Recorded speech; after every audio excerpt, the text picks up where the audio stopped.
Nationalism of one kind or another was the cause of most of the genocide of the 20th century.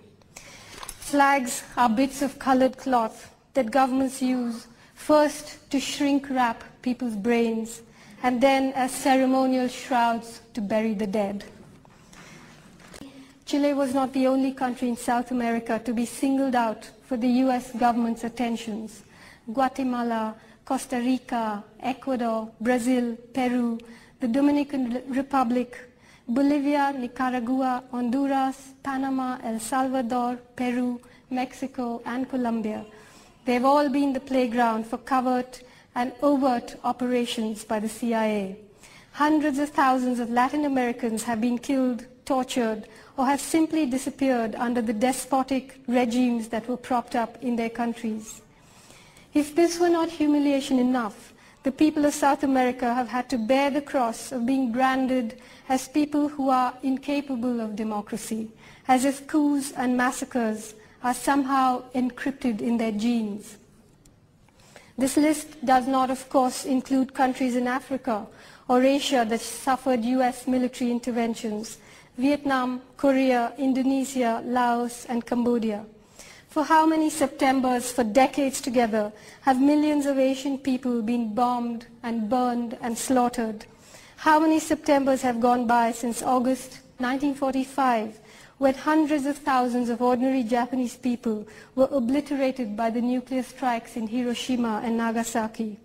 For how many Septembers have the thousands who had the misfortune of surviving those strikes endured the living hell that was visited on them, their unborn children, their children's children, on the earth, the sky, the water, the wind, and all the creatures that swim and walk and crawl and fly? Not far from here in Albuquerque is the National Atomic Museum, where Fat Man and Little Boy, the affectionate nicknames for bombs that were dropped on Hiroshima and Nagasaki, were available as souvenir earrings. Funky young people wore them, a massacre dangling in each ear. But I'm straying from my theme. It's September that we're talking about, not August. September 11th has a tragic resonance in the Middle East too. On the 11th of September 1922, ignoring Arab outrage, the British government proclaimed a mandate in Palestine, a follow-up to the 1917 Balfour Declaration, which Imperial Britain issued with its army massed outside the gates of Gaza. The Balfour Declaration promised European Zionists a national home for Jewish people. At the time, the empire on which the sun never set was free to snatch and bequeath national homes like a school bully distributes marbles. How carelessly imperial power vivisected ancient civilizations. Palestine and Kashmir are Imperial Britain's festering, blood-drenched gifts to the modern world. Both are fault lines in the raging international conflicts of today. In 1937, Winston Churchill said of the Palestinians, I quote, "I do not agree that the dog in a manger has the final right to the manger, even though he may have lain there for a very long time.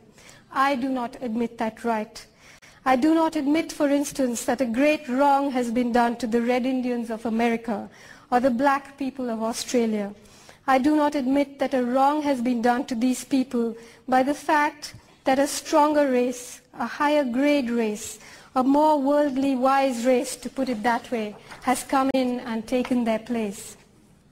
Today the world is run by three of the most secretive institutions in the world: the International Monetary Fund, the World Bank, and the World Trade Organization, all three of which in turn are dominated by the US.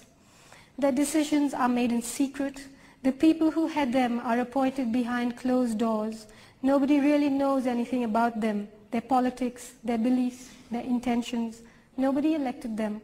Nobody said they could make decisions on our behalf. A world run by a handful of greedy bankers and CEOs who nobody elected can't possibly last. Soviet-style communism failed not because it was intrinsically evil, but because it was flawed. It allowed too few people to usurp too much power. 21st century market capitalism, American style, will fail for the same reasons.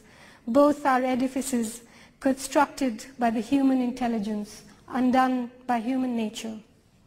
The time has come, the walrus said. Perhaps things will become worse and then better. Perhaps there's a small god up in heaven readying herself for us. Another world is not only possible, she's on her way. Maybe many of us won't be here to greet her, but on a quiet day, if I listen very carefully, I can hear her breathing. Thank you.